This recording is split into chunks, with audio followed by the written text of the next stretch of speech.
Hey, what is up everybody, Reubin here, my name's Reubin and welcome back to the Cursed Forest.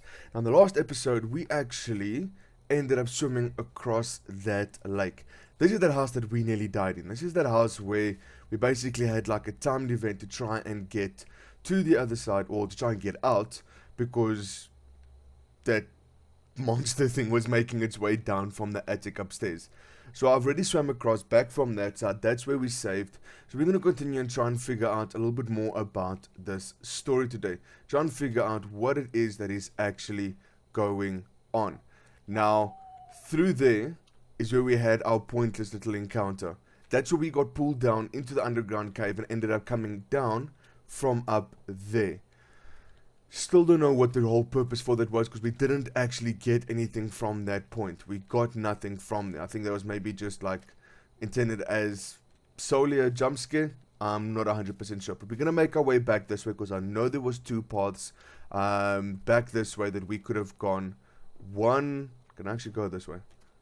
Nope, that was not one of them. One I think led up the mountain, and one I think led underneath through a like a cave or like a bridge. Okay, yes, there's the one that leads underneath through that way, and the other one then leads up into the mountain that way. If I'm not mistaken, there's another path further back. So let's start off by going up the mountain first. Shit. Okay, so we're going to start off by going up this way. Once again, I apologize if you guys can't see anything. Remember, we are in the same boat. I can't see shit. But this doesn't actually look like anything. There's no entrance over here. I can't jump up that way. That's possibly where I'm going to come down at some point. So we can't go that way. But we can. Ooh, there's another path this way if I was not mistaken.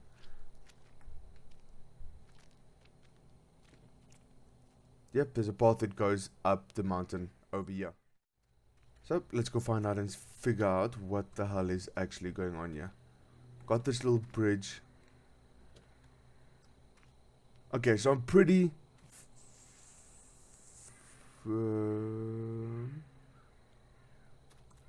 okay, why is it doing that? Okay, there's like a dark pulsating cloud over there. I don't know if you guys can tell me, but as soon as I got close to this section, if you look at the ground, it actually started getting darker. So I want to just do something quickly, because I mean it is so freaking dark. I just want to get that brightness up a bit, just to try and see if I can figure out where the fuck I'm going. I can't see a fucking thing.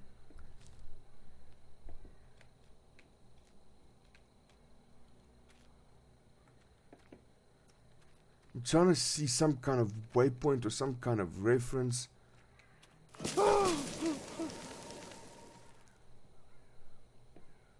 Okay.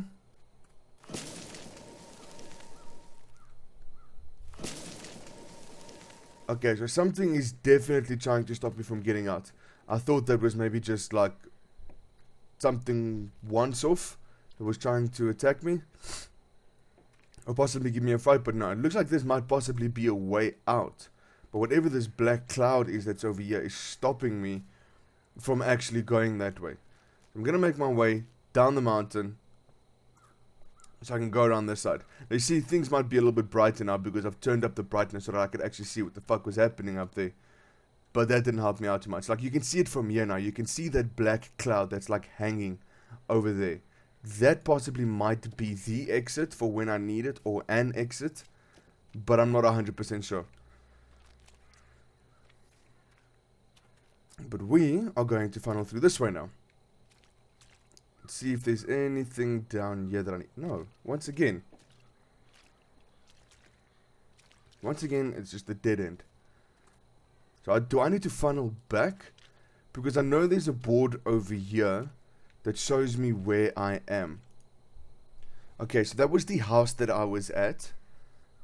That was the passage that we tried to go up And looks like it was grayed out over there at the top. So possibly that's stating that we can't go that way now.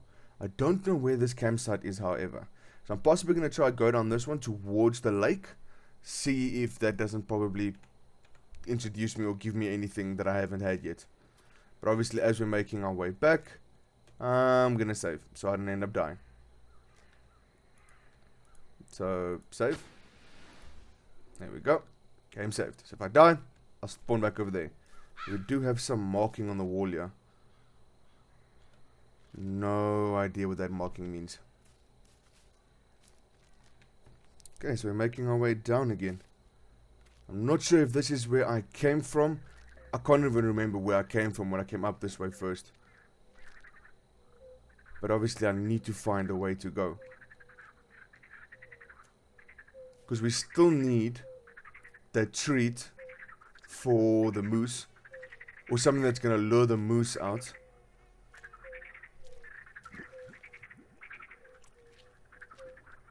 Okay, we're in the swamp. This is lovely. Got some frogs.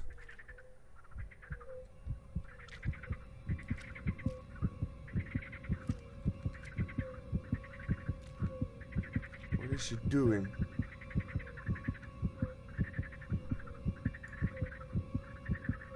Am I supposed to be getting away from her?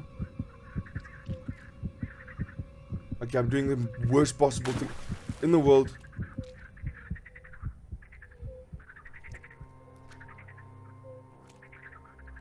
Okay. What was the point of that? Why was she just standing here?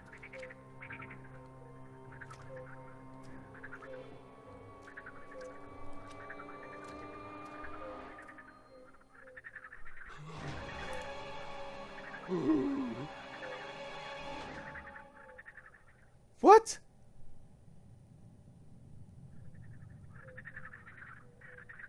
Does that mean I'm dead?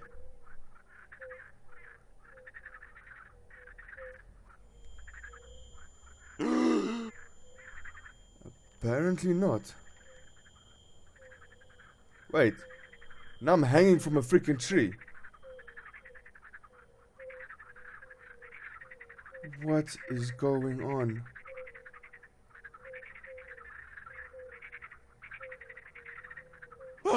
Oh, fuck's sakes, the Scarecrow. That fucking Scarecrow! Again!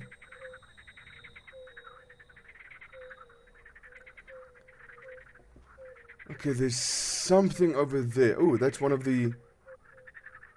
That's one of the pieces that I need. And of course, that fucking Scarecrow is gone again. Okay, so I'm making my way over to this thing.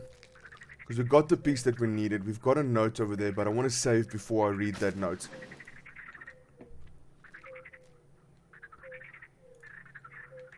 Okay, we're supposed to have a note. Okay, so I lived here all my life, playing in the fields under the watchful eye of the Scarecrows. My neighbor, an old man whose name I do not recall, used to spend a lot of time in his garden. He was a settler with a violent skin condition that meant most of his life was spent alone and away from the comfort of others. As he sowed his small plot of land, he spoke in hushed tones to his Scarecrow, and I began to notice that the other villagers purposely looked away when he did this. One day, passing the old man conversing with the straw one, I grew suddenly bold. "Do you believe the Scarecrow will speak back?" I asked. "It's not wise to say such things, little girl. A Scarecrow cannot talk." He smiled darkly. "However, the same cannot be said for what is living inside it. It grows stronger every day, and as it waits, it watches. Nothing can stop it. I suggest that you don't try to stand in its way." His face grew suddenly ashen, and he spoke again to the Scarecrow. "No, I didn't. She's harmless. She won't tell anyone. Will you?"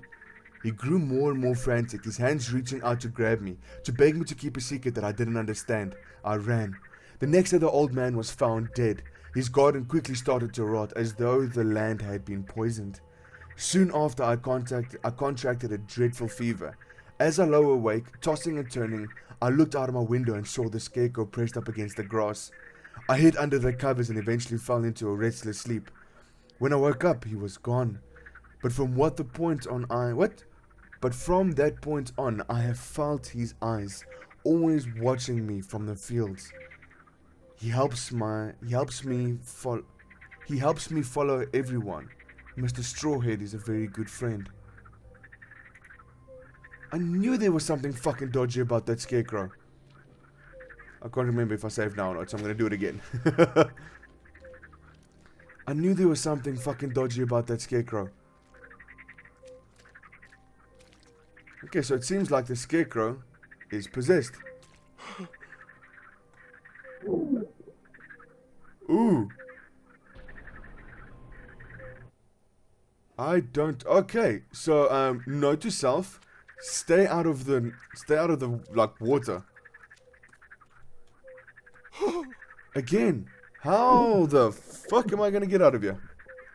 I guess now it's simply a case of like trying to find the right path that isn't death.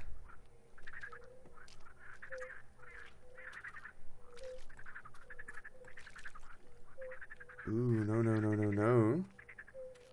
If I actually paid attention to the ground, I might have noticed that there are patches. Oh, no. Fuck. I got that timing all wrong. So, down to the depths for me again.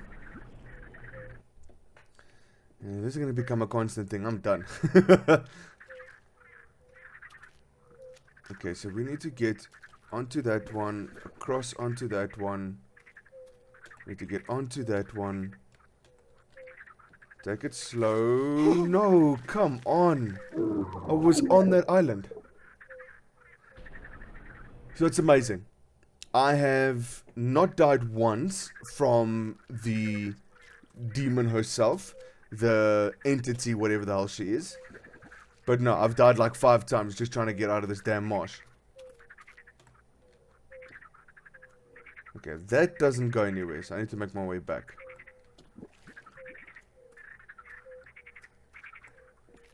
That doesn't lead to anything.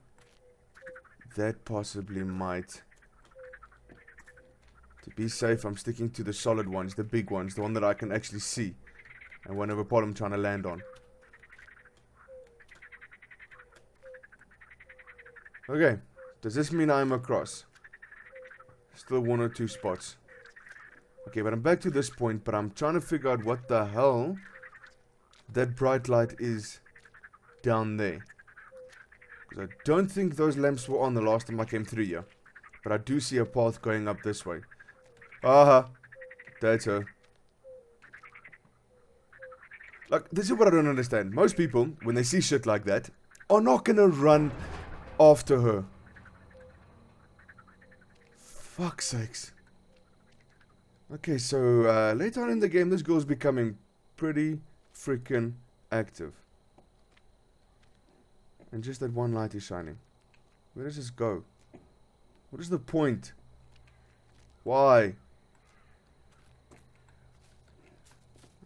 Okay. I don't know. I don't know what the whole point of that was. I don't know why I came back up this way. But I want to run to these lights and see why these lights have now been turned on. Okay, so some lake. Okay, that's just warning that people drown down this way. I probably should have taken note of that. Now I'm confused. Were these lights on when I originally came down this way? I don't think so. But then again, I don't exactly pay attention to a lot of things. Especially when I should be. That's where we came down. That's where we fell down into the water. That's where we just went down and there was nothing there for us. So does that possibly mean that whatever's down that way is now available? But I do see a note over here and I don't think this note was here when I arrived the first time. There are more of these curious altars scattered around. When lit, the fire gives off a warm glow, and the power within them sparks to life. It's enough though the ignited flame releases something within them. It sounds strange, but standing in their flickering lights fills me with a sense of power. And even though I am trapped in this terrible place, for a moment I feel safe. I believe the altar's energy are interconnected and grow stronger with each lit flame. I cannot stay. The longer I reside within this forest, the more terrible it becomes, and time is running out. Every moment this place is changing and adapting to my presence. I feel as though I am sitting in a pot of water that is slowly being brought to the boil. Okay, so this is basically just the words of me, I'm guessing, trying to get the hell out of this place. This place is getting worse and worse with every waking moment. Obviously, everything I start collecting, I mean, I've now got half of the bones that I need. I've still only got one of the ritual stones, and I've lit 8 of the 20 lanterns. So we still possibly have quite a while, or quite a way to go before we bring this to an end, I'm guessing. I'm not 100% sure. But it's saying that there's only one in this area, and I think I just got that one. So where do I need to go to find the other 4? Questions, questions, questions, and almost no answers. But that's what I'm liking about this cursed forest. It is subtle in the story, but it's slowly starting to come to the surface. It is slowly starting to explain to me why all this shit is going down. What caused this girl or this woman to show up, this entity? Why does it seem at some points as if she's trying to protect me, and then at other points trying to kill me? It's almost like it's leading me. There's another light down there. I don't know if that's new or not. But in any case, so I don't know why sometimes it feels like this entity is leading me exactly to where I need to be, and then at other points trying to kill me. Don't know if it's more than one entity or if there are multiple of them, possibly some of the old settlers that used to live here. Could be, but obviously we've still got a lot to figure out. But I think that's it for this episode. That's all the time I've got for this episode. We'll obviously pick it up in the next one and maybe try and uncover as to what is going on. Now, I do see a path that looks like it leads up the mountain and back out, so possibly I can make my way back to the previous section that we were in, but I do want to go down that way and just make sure that there's nothing that I've missed out on, because obviously I don't want to backtrack. I want to do as little backtracking as I need to. So we're going to go down that way first, then go up the mountain, because I know there's nothing down that way. Then go up the mountain and return back to the cabin and see if the Scarecrow is still there, or if there's another jump scare waiting for me. But obviously, we'll have to see that in the next episode. I really do hope you guys are enjoying this game. I am loving it. Now, if you guys are, by all means, leave a like and subscribe, and I will see all you beautiful people in my next video. But obviously, until then, cheers.